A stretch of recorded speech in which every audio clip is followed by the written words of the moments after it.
So again, we are in the time period known as the season for nonviolence, between the memorials of Martin Luther King Jr. and Mahatma Gandhi. So here we go with yet another acknowledgement of that.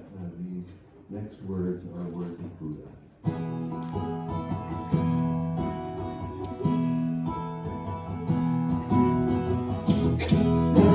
This world does hatred cease by hatred.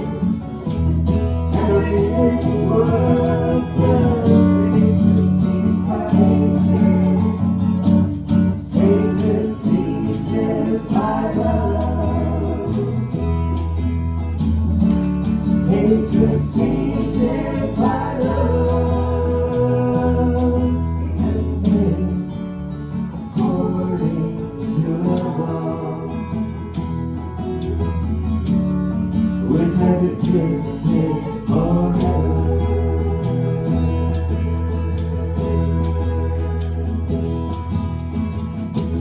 Never in this world does hatred cease by hatred. Never, ever. Only by love. Never in this world has hatred ceased hatred. Hatred ceases by love. Hatred ceases by love. And this according to the law, which has existed forever. Which has existed forever.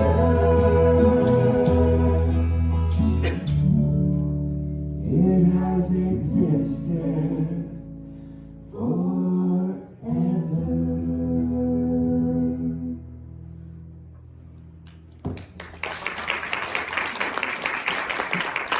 Good morning. How is everybody today? Good.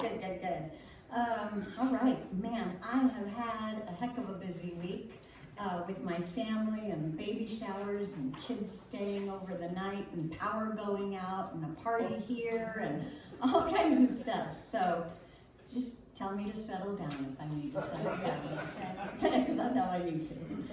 Okay, I'm going to take a breath here. I invite you to breathe with me.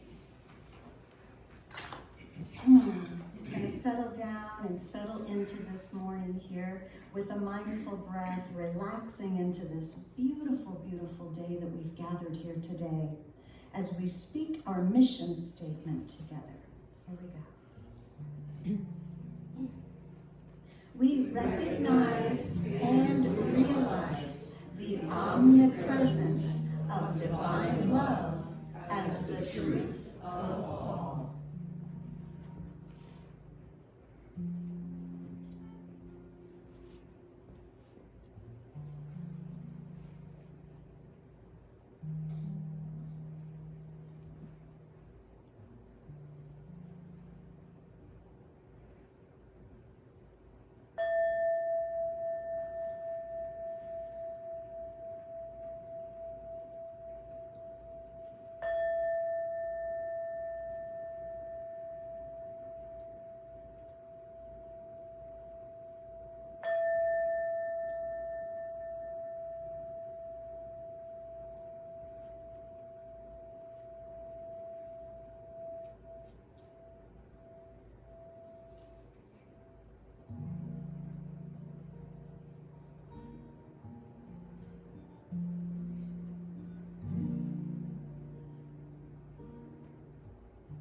Listen, Holy Spirit.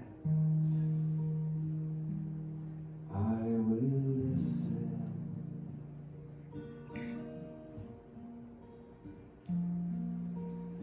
I will make a quiet place, a quiet place within my heart, and I will listen, Holy Spirit, I will listen.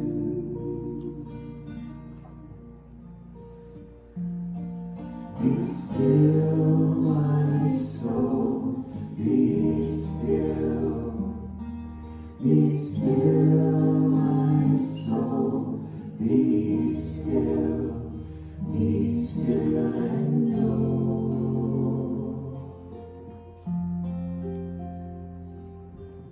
I will make a quiet place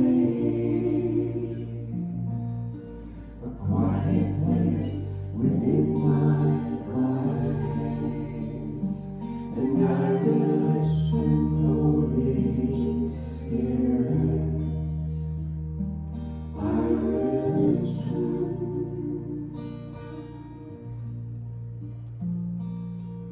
I will make a quiet place. I will make a quiet place. I will make a quiet place.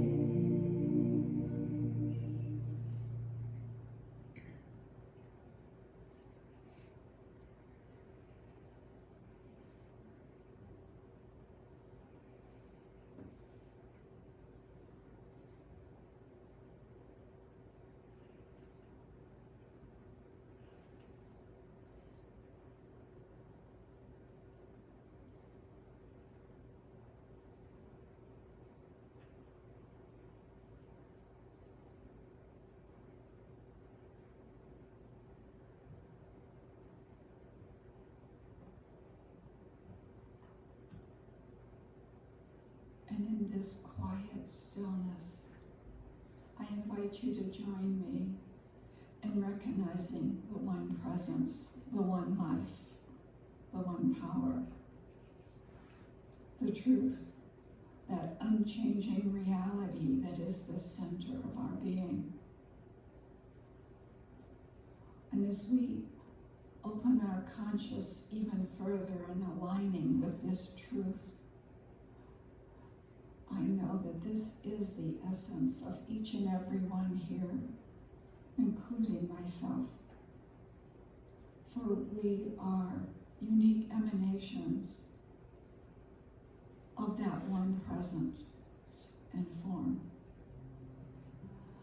And recognizing that truth of my being and the truth of each being of everyone here, I know that this essence flows through each and every one's entire consciousness. And we let this reach down into the very depths of our being and rejoice in this knowing of who we are. We are free because this spirit of life in us is perfect, whole, and complete.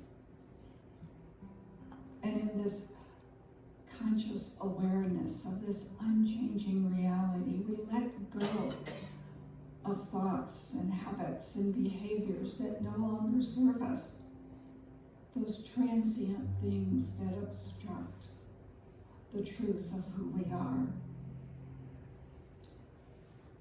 We open wider to that power of spirit active in us, and we open in confidence, knowing that life is for us, that all our needs are met, that we live in that continual goodness of life. All of our affairs and life situations reflect our recognition and use of this truth of our unchanging essence. And I know this essence is active in each and every person requesting prayer, and each one here in their secret desires of their heart, that the healing presence of spirit is in the midst of each request, bringing forth the fullness of life guiding and directing each to a most wondrous solution and a greater expression of life's goodness in each life, and all is well. I bless the service, the volunteers, the staff, knowing that each one brings forth an expression of love and action. And I bless each one here today, knowing that each one of us is that unique expression of the divine, radiating, enfolding each other in unconditional love. And it's with great gratitude for this unchanging reality that is each of us that I accept this great new day and our awareness of who we are. And I just release this word into the law, knowing it is already so. It does not return void. As we join together and declare, and so it is.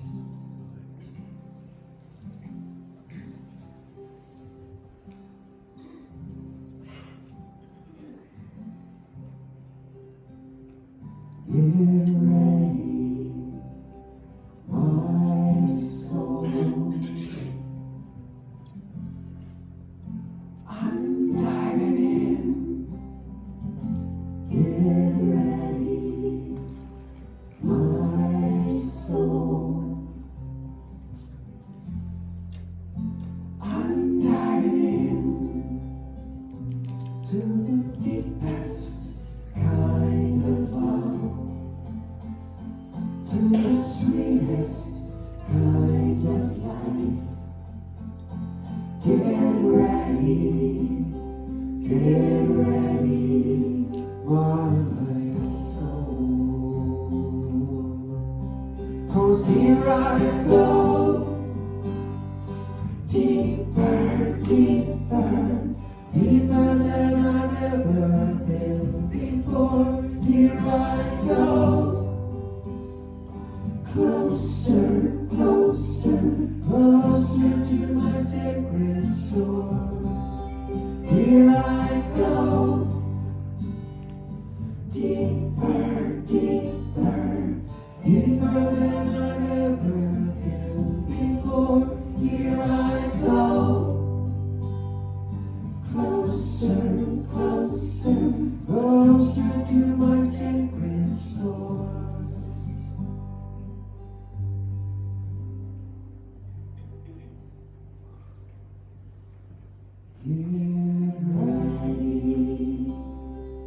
Get ready, my soul.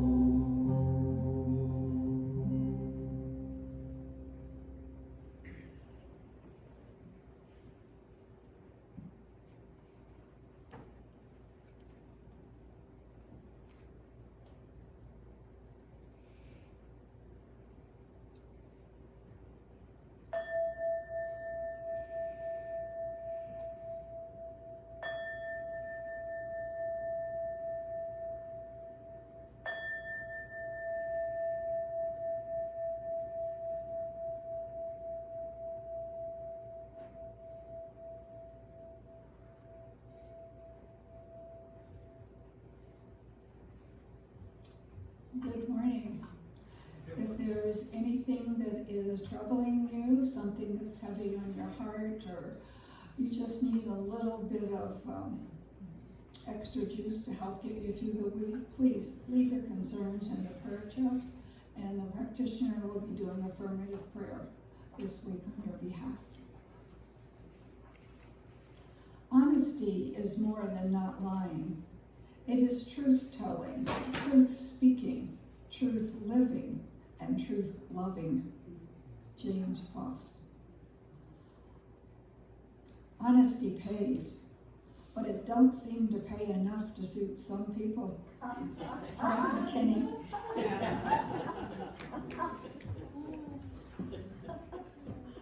Wait, who said that last one? Frank McKinney? Frank McKinney. Oh, that's good, that's good, that's good. Thank you, Lou, so much. Yeah, you can see. So, So today I have live service, and I'm going to, like I said at the beginning of the month, share some ideas from the lovely book, The Four Agreements. Could I have a raise of hands of who has actually read The Four Agreements? It's a very popular book. Oh, look at all of that. Awesome. So you'll know what I'm talking about when I'm talking. This year for 2022, our theme for the whole year is abundant living. Jeff, could I have lots of lights? Is that on? Yeah, just yeah, there we go. Good. I know this writing seems tinier and tinier in dim lighting, doesn't it? Maybe I'm getting older. Okay, so abundant living for the whole year of 2022, and broken up into the months. This month of February, we are talking about abundant relationships. And I'm not talking about the number of relationships you have, because we're in relationship all the time with everyone and everything. We relate in the physical world. I'm talking about abundance in the big idea, like Charles Fillmore talks about abundance. Let me see how I wrote this last week. An abundance of love, of compassion, of fun, of honest communication, of understanding, of caring support and respect. So those are the kinds of things I'm talking about in relationships. And when I was, thinking about creating relationships with those qualities in all of our relationships with people and things, the Four Agreements came to me that, man, oh man, if we could get the Four Agreements and everyone could, wow, right? So today I'm talking about the first agreement that he talks about, and that is be impeccable with your word. And so I'm going to read directly out of the book, not the whole chapter, but I have highlighted places that I'm going to share with you. I did look around for video messages and there was some that did the Four Agreements. There were some video messages. I really like his words. He wrote the book, and I want you to hear his words, what he's saying, okay? Not necessarily what I think about what he's saying. You might hear a little of that too, but... Okay, so this is chapter 2, the first agreement, be impeccable with your word. This is by Miguel Ruiz, okay? He says, the first agreement is to be impeccable with your word. It sounds very simple, but it is very, very powerful. Why your word? Your word is the power that you have to create. Your word is the gift that comes directly from God. Through the word, you express your creative power. It is through the word that you manifest everything. Regardless of what language you speak, your intent manifests through the word. What you dream, what you feel, and what you really are will all be manifested through the word. The word is not just a sound or a written symbol. The word is a force. It is the power you have to express and communicate, to think, and thereby to create the events in your life. You can speak. What other animal on the planet can speak? The word is the most powerful tool you have as a human. It is the tool of magic. But like a sword with two edges, your word can create the most beautiful dream, or your word can destroy everything around you. One edge is the misuse of the word, which creates a living hell. The other edge is the impeccability of the word, which will only create beauty, love, and heaven on earth. Depending upon how it is used, the word can set you free, or it can enslave you even more than you know. All the magic you possess is based on your word. Your word is pure magic, and misuse of your word is black magic. So these words that he's talking about are based on, ancient Toltec culture. So he uses the words magic and black magic to explain how we manifest our word. The human mind is like a fertile ground where seeds are continually being planted. The seeds are opinions, ideas, and concepts. You plant a seed, a thought, and it grows. The word is like a seed, and the human mind is so fertile. The only problem is that too often it is fertile for the seeds of fear. Every human mind is fertile, but only for those kinds of seeds it is prepared for. What is important is to see which kinds of seeds our mind is fertile for, and then to prepare it to receive the seeds of love. Every human is a magician, and we can either put a spell on someone with our word, or we can release someone from a spell. We cast spells all the time with our opinions. None of you, right? Man. Being impeccable with your word is not using the word again. This is important. Being impeccable with your word is not using the word against yourself. Okay, that's the crux of this whole agreement. Not using the word against yourself. If I see you in the street and I call you stupid, it appears that I'm using the word against you, but really I'm using my word against myself. Because you're going to hate me for this, and your hating me is not good for me. Simple, right? Therefore, if I get angry and with my words send all that emotional poison to you, I'm using the word against myself. If I love myself, I will express that love in my interactions with you. And then I am being impeccable with the word, because that action will produce a like reaction. Being impeccable with your word is the correct use of your energy. It means to use your energy in the direction of truth and love for yourself. If you make an agreement with yourself to be impeccable with your word, just with that intention, the truth will manifest through you and clean all the emotional poison that exists within you.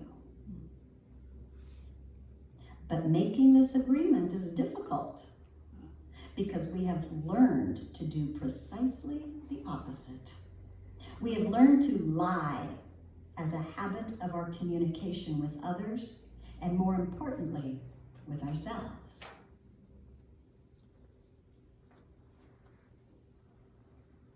Misuse of the word is how we pull each other down and keep each other in a state of fear and doubt.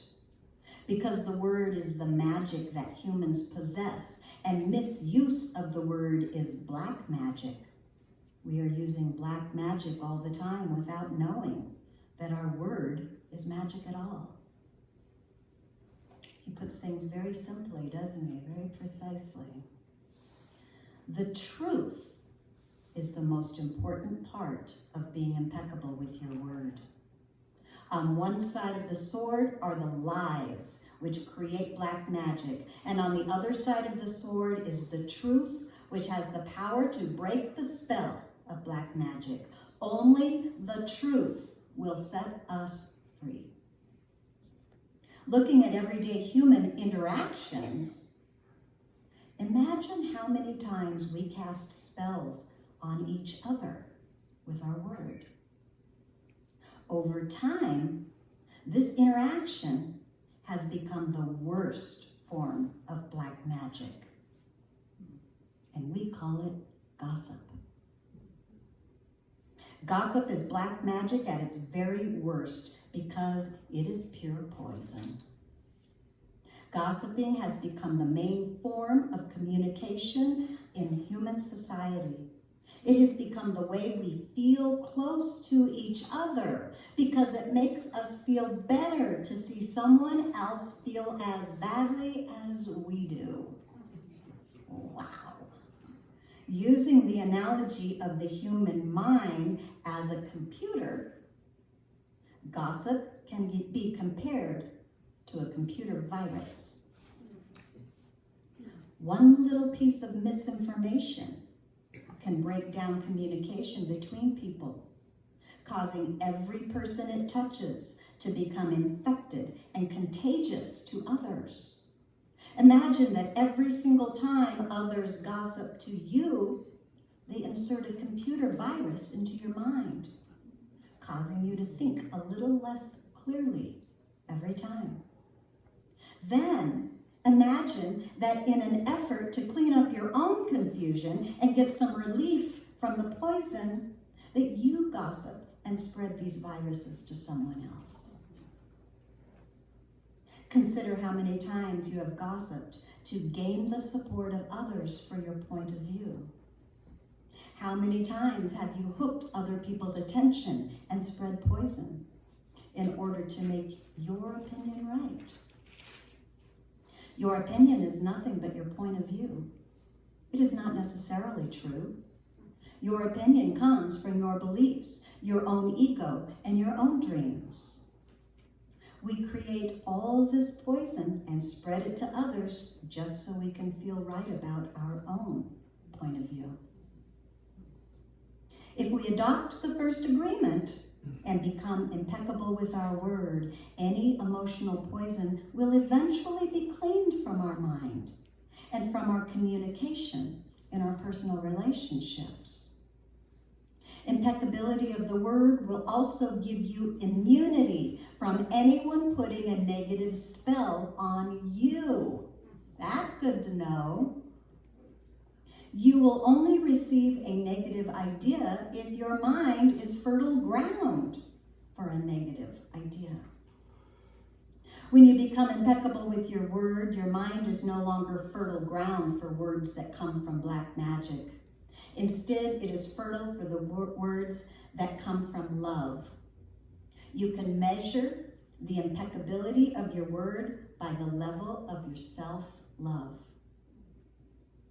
How much you love yourself and how you feel about yourself are directly proportionate to the quality and integrity of your word.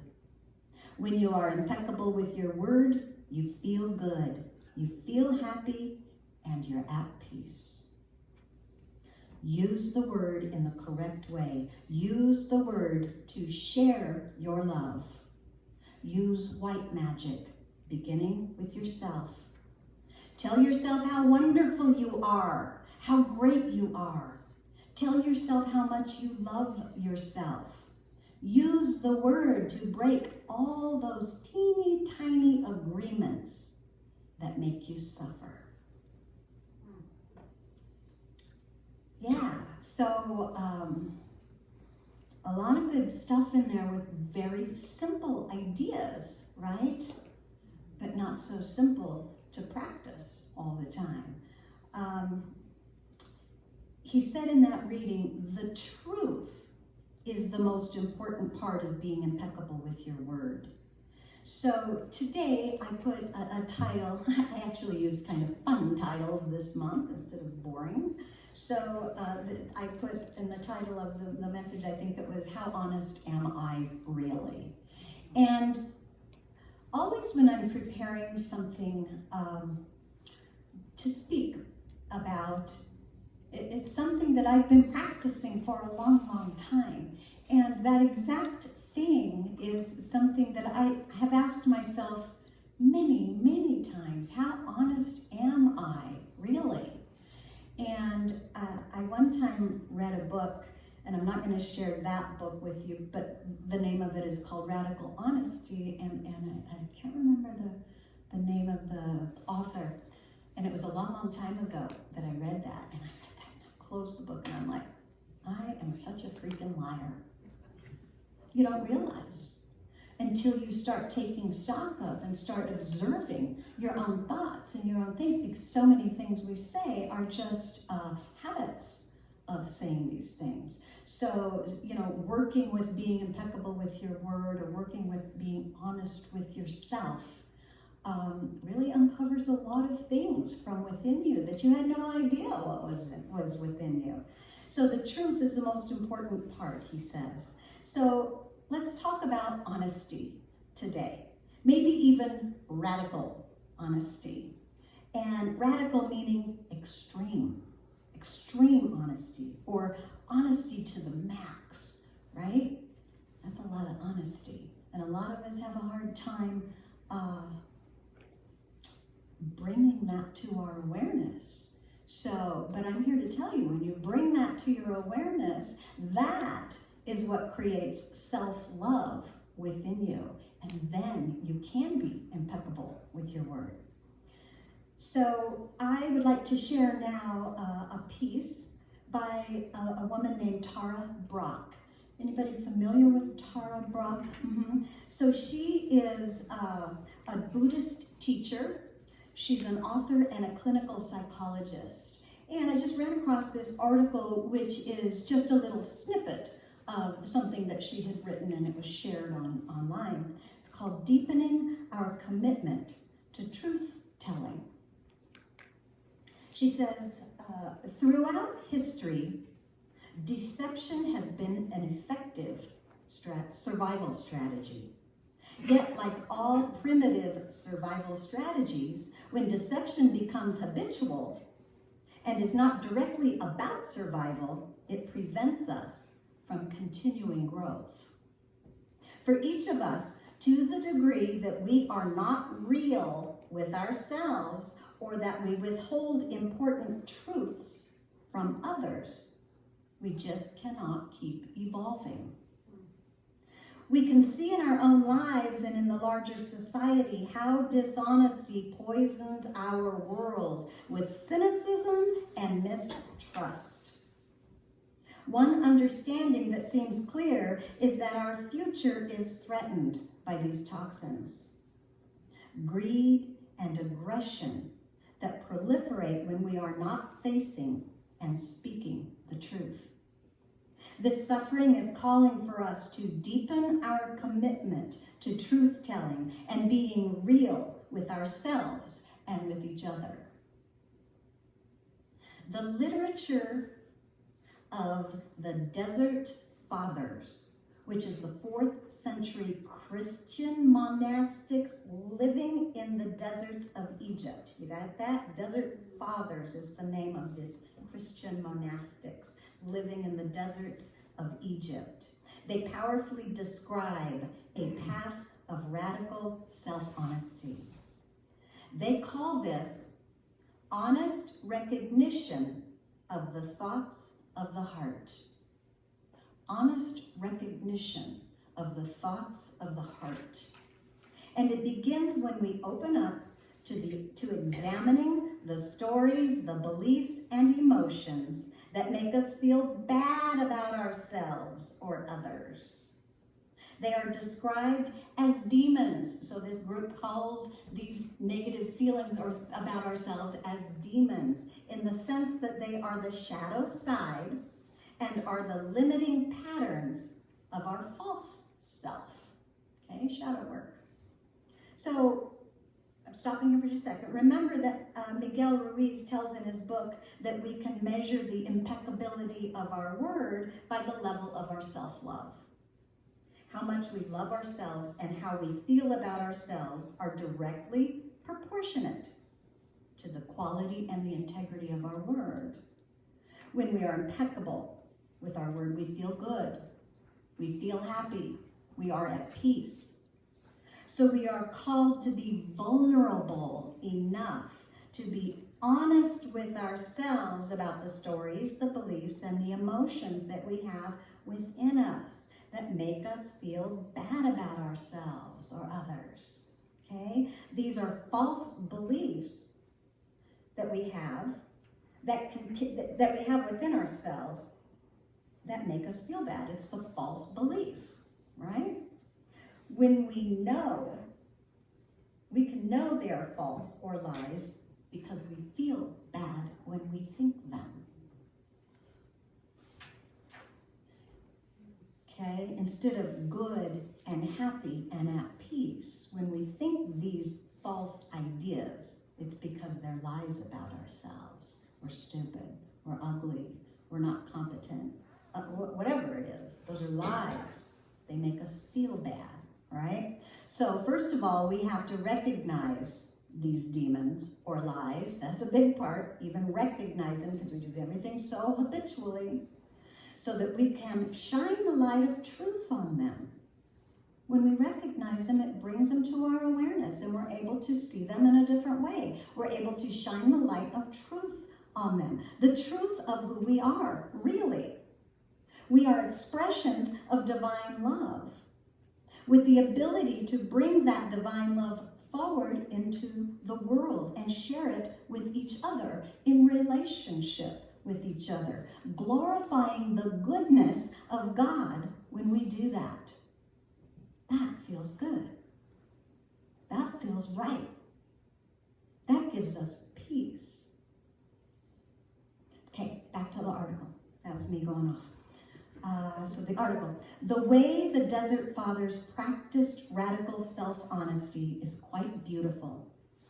The monks would begin to identify these shadow patterns, and then they would bring them to the Abba, an elder that they trusted, who represented an accepting presence for this process of self-knowledge.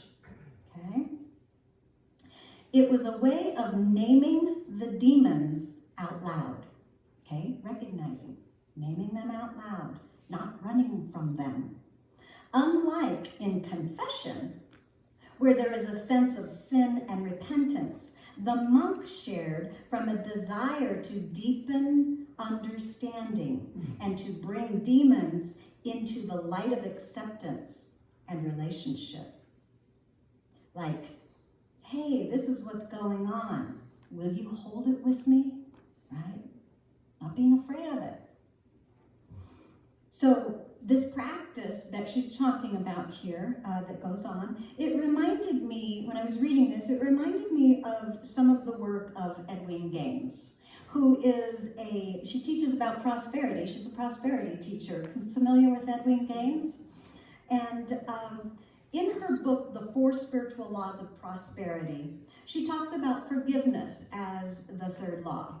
And in that law of forgiveness, something really stuck with me that she had talked about that isn't really talked about all that much in her book. She describes a practice of telling one person who you can really trust all of your deep, dark secrets that you've been hiding from. I found that really fascinating that she brought that up as an act of forgiveness. And she said, just tell the stories that are so painful about yourself. Tell the truth as you know it right now. Ideally, your confidant would respond with compassion and understanding, and even maybe say something like, that's nothing, I've done way worse than that. Right? Have a friend like that?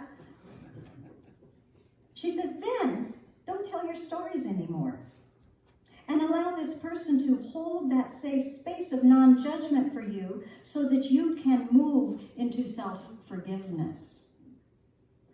And why does this work? I'm going to go back to the article now. The Desert Fathers describe it this way. When the heart is opened in the light of truth, when there are no secrets, catches, or barriers, the demons have nowhere to lodge and hide, and they cannot begin their crafting of obsessions and illusions. Things are brought into the arena of truth before they have a chance to lodge themselves in a chamber of the inner self and grow twisted and perverse and stunted from lack of light and air. That's so interesting. There is great power in this. It takes courage and it takes practice. Can we bring this radical self-honesty into our relationships with each other? When we are able to shine a light on what is painful inside us, touch into it, and say it out loud to others, the last bits of shame that cling to it begin to dissolve.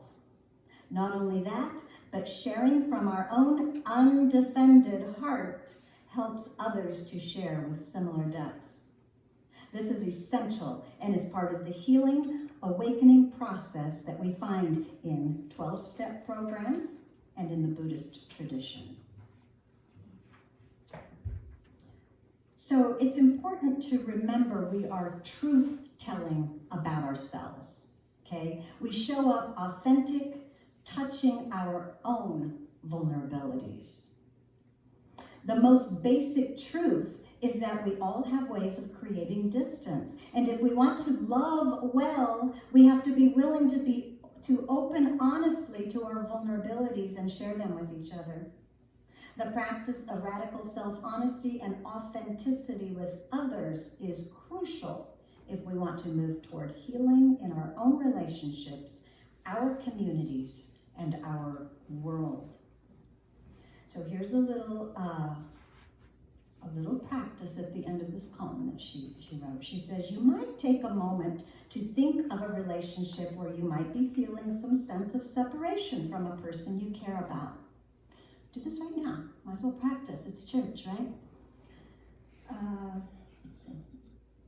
With honesty and clarity, sense underneath the separation and feel into your own experience of vulnerability, hurt, fear, or an unmet need. As if you are offering it to an elder, let it be held in the space of awake and compassionate awareness. Could use to CSL right now as your compassionate awareness. Then imagine sharing without any blame your vulnerability with this person and inviting them to share how their heart is experiencing what is going on.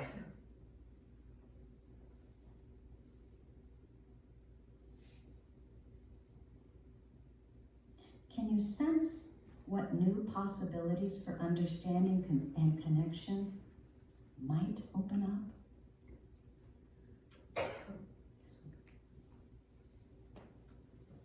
So that's the end of her article, and she had that little practice there, which I encourage you to use a lot, right? And that could keep me busy for the rest of my life, I think. So we can do this work in our journals as well. Journaling, holding the space would be my higher wisdom, okay? That my higher wisdom is that sacred space of compassion and understanding. I try not to hide from myself, right? I have to say, I hid from myself for years, and I try not to hide from myself anymore. Even the little tiny things I try to bring up instantly, so they don't get, what do you say, perverted and twisted and whoa, right? Nowadays, the minute I feel myself out of alignment with peace and goodness, can you feel that when you're out of alignment with peace and goodness, right? Sometimes if it's habitual, we don't really notice it, but that's another message. I turn within and I try to pinpoint the lie that's causing me discomfort. And it's a lie about myself. It's not a lie about someone else, it's about myself. I try to pinpoint that lie so I can start telling myself the truth of who I am. And I did. I spent years and years keeping my secrets by avoidance. Anybody avoid? I was a big avoider, and I probably still am, because I'm not perfect, but I catch myself a lot quicker now, and I do something about it. I look at it head on. I'm not quite as fearful. Each time that I'm courageous and I bring my demons and lies to the light of my own awareness, I don't have to share this with anybody else. My own stuff, I can journal it myself. I bring it to light of my awareness simply by recognizing it and accepting that they're there. Okay, instead of hiding from it, accepting that it's there. Okay, I said that, I did that, I do that, that's me, right? I'm amazed when I bring that to light and then I tell myself the truth at the movement of energy that sweeps them away, clearing a path for self-love, cleaning up the toxic residue that was pulling me down. The light of truth dissolves the darkness that once lived inside me. And then, as Miguel Ruiz says in his work, then I am preparing my fertile mind to speak and to receive the words of love. I can become impeccable with my word. I offer this sign.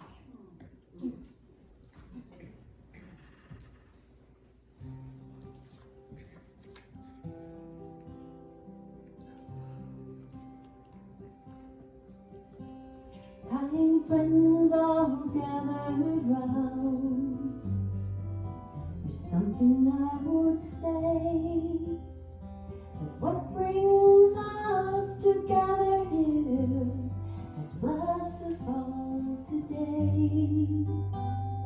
Love has made a circle that holds us all inside, where strangers are like family and loneliness can't hide.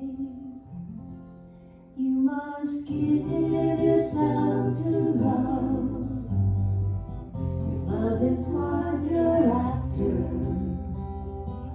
Open up your hearts to the tears and laughter and give yourself to love.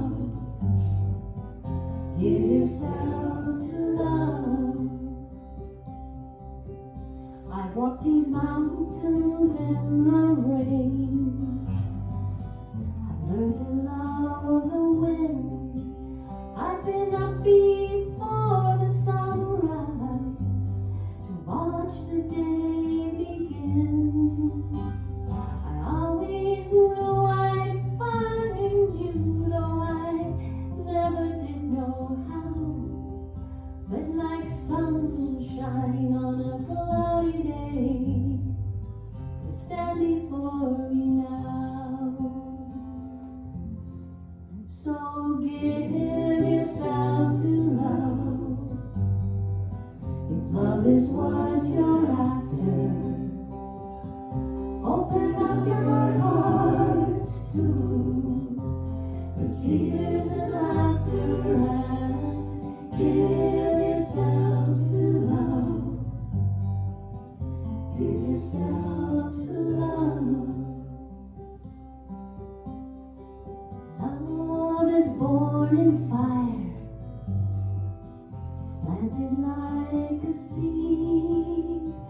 Love can't give you everything, but it gives you what you need. Love comes when you're ready. Love comes when you're afraid. It will be your greatest teacher, the best friend you have made. So give yourself to love, if love is what you're after. Open up your hearts to the tears and laughter and give yourself to love. Give yourself to love. Give yourself to love.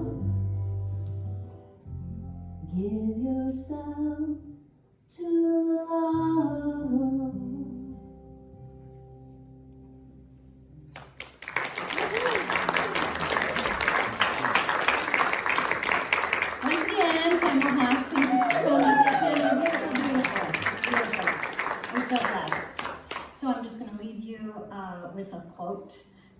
Germany, Kent. It says, be transparent. Let's build a community that allows hard questions and honest conversations so we can stir up transformation in one another. Ah, I love that. Okay, let's sing.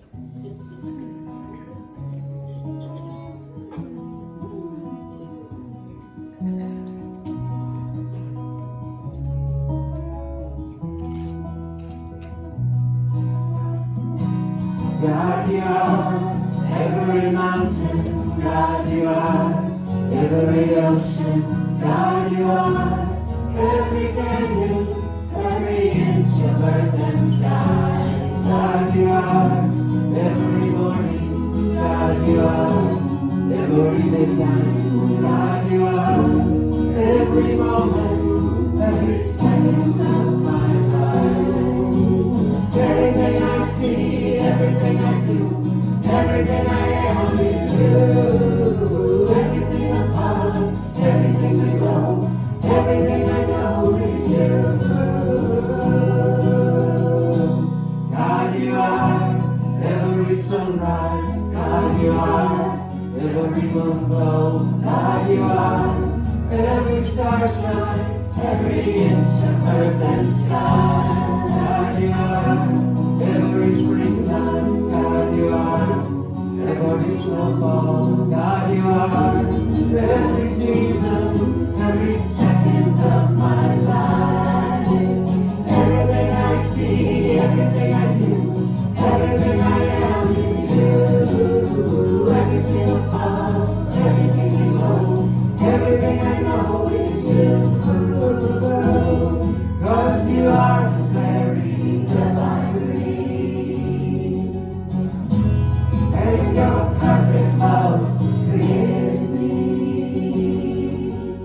Everything I see, everything I do, everything I am is you. Everything above, everything below, everything I know is you. Everything I see, everything I do, everything I am is you. Everything I am, everything I know is you. Everything I see, everything I do, everything I am is you. Everything above, everything I am, everything I know is you.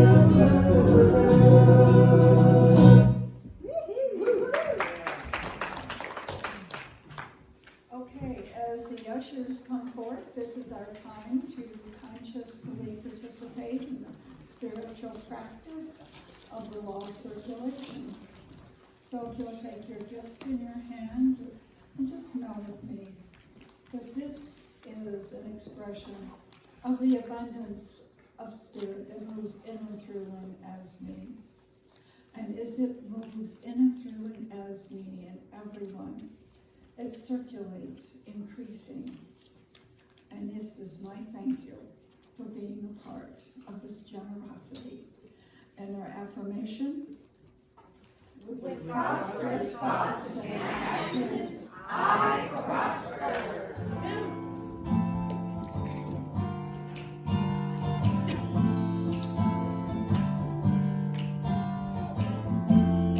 Day by day, day by day, day by day.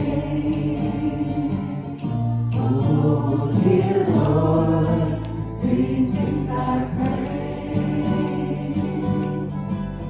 See thee more clearly, love thee more dearly, follow thee more dearly, day by day by day by day by day, day by day, day by day. Oh, dear Lord, three things I pray.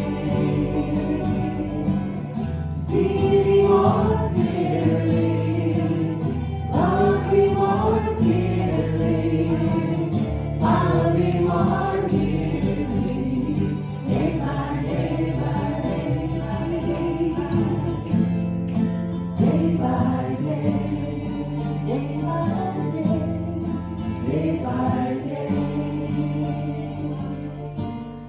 Oh, dear Lord, three things I pray.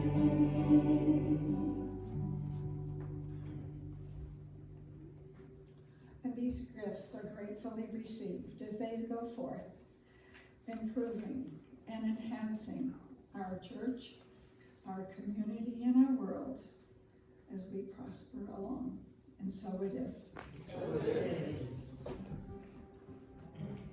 Thank you so much, Lou. Can't you just sing that day by day song like all day, right? It's the song that never ends. It's all day, right?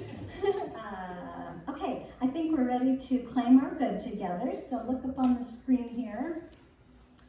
Okay, these are things that we would like to see incorporated into our lives. These are truths already true, but as we claim them for ourselves and we state them out loud, we hear them, they're going into our consciousness, they're changing our consciousness, and they're going to spit out and manifest these truths for us if we continue to put them in, right? Okay, so here we go, all together. I am making room for amazing relationships in my life. I am naturally good at having honest and open communication. I am loved more than I ever thought possible, and so it is. I'm in the right place at the right time.